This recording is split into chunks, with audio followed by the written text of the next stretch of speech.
통신매체 이용 음란죄 선처 탄원서, 심층 분석.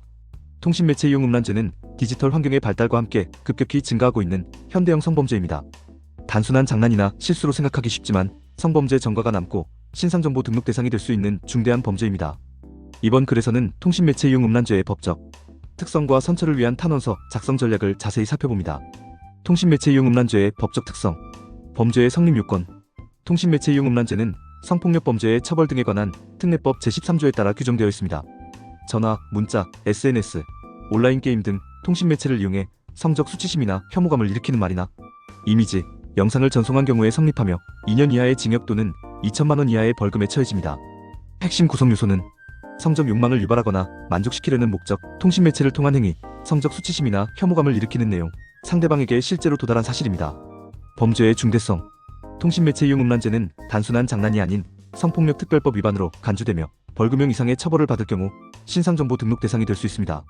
특히 학생, 공무원, 교사, 복지시설 근무자 등은 취업 제한에 영향을 받을 수 있습니다. 가볍게 생각하고 대응하면 인생의 방향이 완전히 바뀔 수 있는 범죄입니다. 통신매체 이용 음란죄 탄원서의 핵심 포인트. 일념의 인정과 반성의 명확한 표현. 탄원서에서 가장 중요한 점은 혐의를 인정하고 진심 어린 반성을 표현하는 것입니다. 억울함만을 호소하거나 그럴 리 없다, 장난이었다는 식으로 쓰면 오히려 반성이 없는 사람으로 보입니다. 반성의 태도를 명확히 보여주는 것이 첫 번째입니다. 예시. 술에 취해 순간적인 실수로 메시지를 보냈지만 그 행위가 상대방에게 얼마나 큰 상처가 되었는지 깊이 깨닫고 있습니다. 다시는 이런 일이 반복되지 않도록 성폭력 예방 교육을 이수하며 반성하고 있습니다. 이 우발적 상황과 재범 방지 노력 강조. 통신매체 이용 음란죄는 대부분 우발적이고 이례적인 실수로 발생합니다. 술에 취한 상태, 스트레스 상황, 게임 중 흥분 등 감정적으로 통제되지 않은 순간에 발생한 경우가 많습니다. 다만 술 때문이었다는 변명처럼 들리지 않도록 주의해야 하며 우발적이지만 자신의 잘못을 명확히 인정해야 합니다. 예시. 당시 술에 취한 상태였지만 그 어떤 이유로도 용납될 수 없는 행동임을 인정합니다. 이후 SNS 계정을 삭제하고 온라인 커뮤니티 사용을 자제하며 재발을 방지하고 있습니다. 3객관적인 증빙자료 첨부. 단순히 말로만 반성하는 것이 아니라 행동으로 보여주는 반성이 필요합니다. 성폭력 예방교육 수료증, 심리상담 참여 확인서, 사회봉사활동 확인서, 재발 방지를 위한 서약서.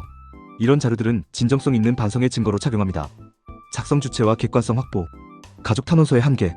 가족이 작성한 탄원서는 진정성이 느껴지지만 객관성 부족으로 효력이 떨어질 수 있습니다. 가급적이면 직장 동료, 친구, 학교 지도교수, 사회적 관계자가 작성하는 것이 더 효과적입니다. 피해자 탄원서의 결정적 효과. 무엇보다 강력한 감형 요소는 피해자의 선처 탄원서입니다. 합의가 이루어졌다면 그 과정을 구체적으로 밝히고 피해자가 처벌을 원하지 않는다는 의사를 전달하는 것이 중요합니다. 합의가 어렵다면 합의를 시도하고자 한 노력의 기록 문자, 통화, 편지 등을 첨부합니다. 통신매체 이용 음란죄 탄원서 구성 방법. 도입부 존경하는 재판장님께, 저는 피고인의 아내이자 이 사건의 경위를 가장 가까이에서 지켜본 사람입니다. 본문. 피고인의 평소 성품과 생활태도, 사건의 우발적 경위, 피해자에 대한 사죄와 반성, 재범 방지를 위한 실천 계획. 결론. 이번 일을 계기로 진심으로 반성하며 다시는 같은 실수를 반복하지 않도록 가족이 함께 노력하겠습니다. 부디 선처를 베풀어 주시길 간곡히 부탁드립니다. 주의해야 할 사항. 범죄 부인 금지 혐의를 인정하지 않으면 반성문으로서 가치가 없습니다. 피해자 비난 금지, 피해자의 태도, 반응, 표현 등을 언급하면 치명적입니다. 감정적 호소 자제 제발, 살려주세요, 다시는 안 그럴게요 같은 표현은 역효과를 냅니다. 인터넷 예시 복사 금지 동일한 문장 구조는 진정성을 떨어뜨립니다. 효과를 높이는 작성 요령. 반성의 구체적 행동을 제시합니다.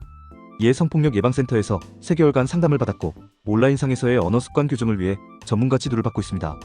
가족이 함께 재발 방지 계획을 약속합니다. 이에 가족 모두가 피고인의 온라인 활동을 함께 점검하며 책임감을 갖고 지켜보겠습니다. 피해 회복과 사회 복귀의 진정성을 강조합니다. 이에 피해자에게 진심으로 사과드리며 사회봉사를 통해 책임을 다하고자 합니다.